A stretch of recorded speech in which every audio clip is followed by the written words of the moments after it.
Yesterday, when Ken was on the program, he talked about the story of Andrew Thorburn, who is the Australian Football Club CEO, who was forced to resign simply for being a Christian who lives with biblical values. Now, this is a huge story in Australia, and it illustrates some of the disturbing trends we've seen in the U.S. as well. Joining me now to discuss this and more is Martyn Iles. He is the managing director of the Australian Christian Lobby, and he was one of the speakers here at the conference this week. Martyn, welcome to Washington Watch. Tony, it's an absolute pleasure.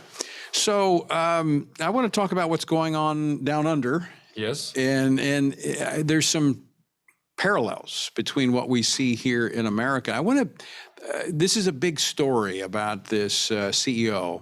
Tell us a little bit about the history of this. Well, this is a gentleman by the name of Andrew Thorburn, and he was appointed the CEO of an Australian rules football club. So we have our own code of footy, as we call it in Australia, Australian rules. And is this football? This is soccer? Or is this? No, it's football. It's actually football. The oblong balls. Yeah, okay, exactly. All right, Yep. Just want to make sure we're talking the same thing. Yep. Okay, Exactly. And we call that footy in Australia. That's the term that we use. We can say football for the soccer variety, but footy is what it's about. All right. But he was appointed CEO of this football club called Essendon. That's the team. And what happened was that the media broke a story pretty shortly thereafter that this guy was also a board member of a church in the city of Melbourne. It's a very mainstream church. It's an evangelical church. There's nothing remarkable about it. Actually, it's quite youthful and it's quite a well-regarded church in Christian circles. And simply for being a board member of that church, and simply because that church had a sermon online from 9 years ago, where in a very decent and balanced and ordinary and expected way for a Christian church, dealt with the subject of human sexuality. You mean they preach the Bible? Well, exactly. They preach the Bible. Shock, horror, surprise. Yeah. And of course, the media said, oh, this is a controversial religious group. It was just nothing more than a standard church to believe the Bible. To make sure I'm clear here. So Andrew was just a member of that church on the board. Yes, correct. Therefore, that is what brought this to the level that he had to be forced out. Correct. He said nothing. There was nothing that he said. It was nothing that he did. It was just the fact that he was on the board of a standard evangelical church in the city of Melbourne. All right, I want to play a clip of Sky News Australian host Chris Kinney making comments about this. This was from yesterday from Sky News Australia. Play clip number 9. Thorburn was forced to quit the job because he is a Christian, because he belongs to a church that opposes abortion on demand and believes homosexuality is a sin. Agree or not, these are religious and moral teachings shared by billions of people across various faiths around the world. So, Martyn, what is this saying? If you believe the Bible and you go to a church that preaches the Bible, there's no place in Australian society for you? Well, that's exactly what it's saying. And not only that, but the state premier of the state of Victoria, where this happened, who's the equivalent of the governor of the state of Victoria in American terms, he got involved as well. I actually have a clip of that. Let me play that clip. Let's play clip number 10. Those views are absolutely appalling. I don't support those views. That kind of intolerance, that kind of hatred, bigotry is just wrong. Can I say, he sounds like a wimp. Okay, he doesn't think he's a wimp, I can assure you. But it's true that he's a bully. He's running scared. I mean, he had no reason. He didn't have any motive. He didn't need to say anything. Well, he's sending political signals, see? He's a bully, there's no doubt about that. But he's afraid. He's afraid of the left. Yeah, of course. And that's what this is all about. It's about intimidation. It's about finding out who has a backbone and who doesn't. Well, that's exactly right. And, that particular man in the state of Victoria has been running a campaign, really a reign of terror against Christians for a long time. He's introduced laws there that would see parents lose their children if they don't affirm their gender dysphoria, no matter what their age is. Laws that could see a pastor who prays for someone in relation to their sexuality or their gender identity, even if they ask the pastor to do so, could see that person in jail up to 10 years. That's no joke. They're the most draconian, what they call conversion suppression practices laws in the world. And he passed these laws. And he comes out and he says, well, churches and their beliefs, he actually called it bigoted quackery. And so his It's a good thing he's wearing a hard hat. That's right. His nickname is For those Dictator who Dan. didn't see it, he was wearing a hard hat in this picture. Anyway, I just need to clarify that for our folks. And look, his nickname is Dictator Dan, because his name's Daniel Andrews, for a very good reason. And he's got a real hatred against Christian people. So how's this happen? I mean, what are the Christians in Australia saying? Are they just kind of sheepishly following along, or are they speaking out? Oh, no. The Christians in Australia are really concerned about this, of course. I think overwhelmingly they see this as it's a warning shot. It's him being a bully, and it's those in the establishment of these organisations being bullies and saying, if you're a Christian, you better watch out. You're not welcome in the public squares. You're not welcome in public life if you're somebody who simply is part of a standard Christian, we'd say a bog standard Christian church, an ordinary Christian church. Well, we were just earlier in the program, I had a state senator on from Pennsylvania who he's in a campaign, he called for 40 days of prayer and fasting. And the media, some in the media and the left responded by saying, evidence of Christian nationalism. Of course, in our country, we have a history of our leaders praying. In fact, our nation was founded upon Judeo-Christian values in prayer. This I see as parallel to what's happening in Australia. It's designed to intimidate and silence Christians to drive us out of the public square, which to me, maybe I'm a little different, but that's just more of an invitation to get involved. Oh, definitely. I actually think that one of the results of this is that Christians get more motivated, because they look at what's going on and they think that's unjust. They're not going to change their beliefs. People who really are Christians, who really, really believe the Bible and really want to live for Jesus in their life and serve God, they're not going to change their beliefs. They can't. Exactly. You can't. They can't change their beliefs. It's not and be a faithful follower of Jesus. Exactly. And so they're actually more motivated than ever, certainly amongst younger people. Yeah, I see the same thing here. Right. And younger people say I'm not saying they're a huge number, but they're more dedicated and committed. In fact, I wrote a book a few years ago called about truth, about fear, no fear, entitled No Fear, and it's about kids standing for the truth. Right. And I see that a greater resolve among young people today than when I was growing up.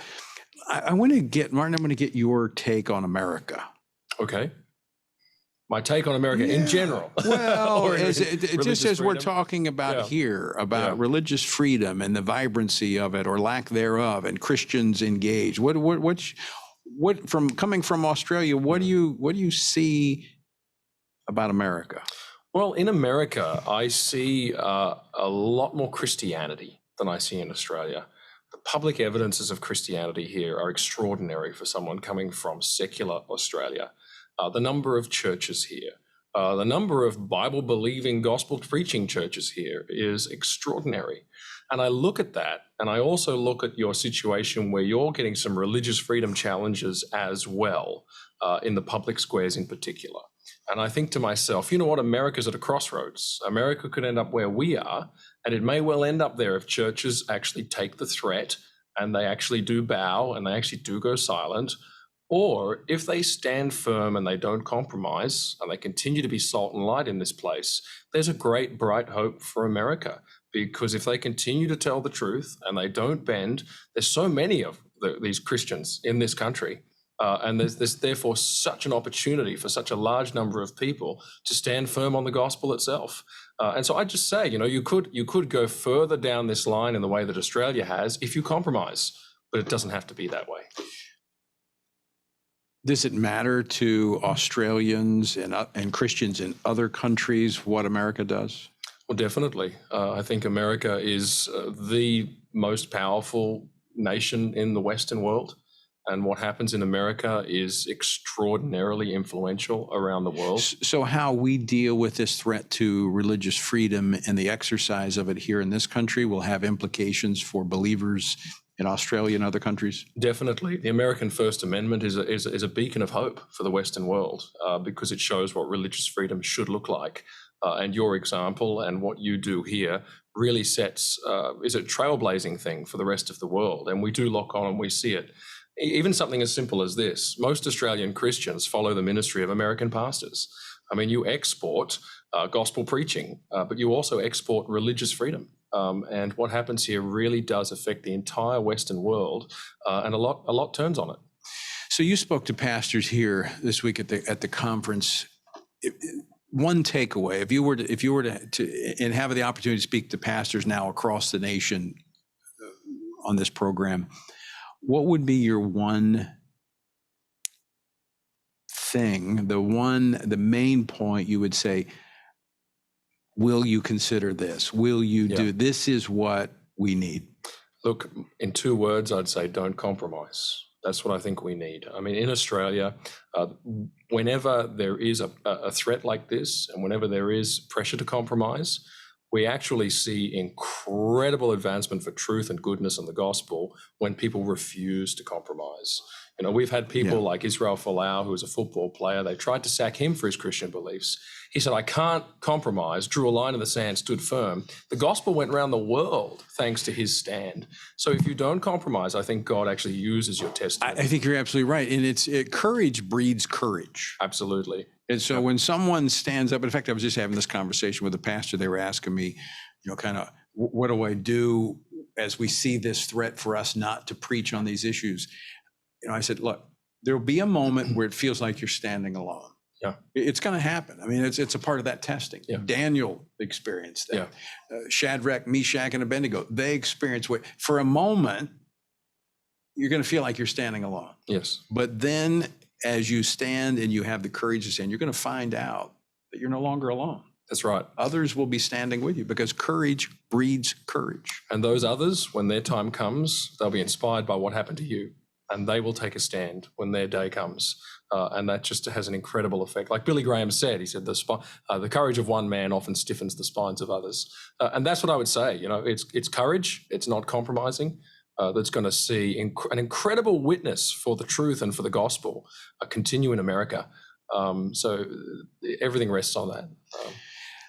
And that is as I see it, the one area or the areas that the enemy, and when I say enemy, I'm talking about our spiritual enemy. We cannot see this separate from the spiritual battle that is raging. The very thing that they're attacking is the thing we should embrace. The word of God. Yes. And the proclamation of that word. Yes, exactly.